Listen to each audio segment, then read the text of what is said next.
জুড়ন তুই বলে ফেল, দ্বিতীয় বিশ্বযুদ্ধ কবে হয়েছিল? স্যার, প্রথম যুদ্ধের পরে এবং তৃতীয় বিশ্বযুদ্ধের আগে। ফজা, জি স্যার। তোরও কি তাই মনে হয়? হ্যাঁ, তাই মনে হয়। মানে বাস্তব জিনিস তো মনে হবে নাকি? না মনে হবার কি আসিতে? ঠিকই তো বলিস। ঠিকই বলে। হ্যাঁ ঠিক, প্রথম বিশ্বযুদ্ধের পরেই তো দ্বিতীয় বিশ্বযুদ্ধ হয়েছিল। হ্যাঁ, আচ্ছা। এবার ভুল আছে নাকি? ঠিক বলিস। আচ্ছা চুপ কর, এটাও পারলি নে। শামসুল বানান কর, তুই আঁকলি সামনের চুল পিছনের চুল শামসুল। মানে ঠিক আছে। ঠিকই আছে। হ্যাঁ, ওরা যা বল সব ঠিক। একটা বে ঠিক আমি পাইনি এই পর্যন্ত। তুই বল, নলেজ মানে কি? নলেজ, হুম, নলেজ মানে যার লেজ নেই স্যার।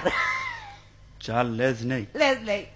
হে তো জ্বলে পুড়ে মলামে কি করে সহ্য করবে, শেষ করে দিলে রে। নলেজ মানে তার লেজ নেই।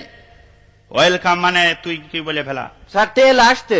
ওয়েল মানে তেল আর কাম মানে আসা। ওয়েলকাম, তেল আসতে। ঠিক বলিস। তেল আসছে, তেল আসছে। একটাও হয়নি। মুখ্যমন্ত্রী মানে কি বলে ফেলা? মুখ্যমন্ত্রী, হ্যাঁ, মুখ্যমন্ত্রী মানে যে মন্ত্রী কিছু জানে না, অশিক্ষিত, সেই হচ্ছে মুখ্যমন্ত্রী। মানে মানে আবার কি? আপনি তো সেদিন বললেন যে তোরা পড়াশোনা করিস নি, তোর তো মুখ্যই থাকবে।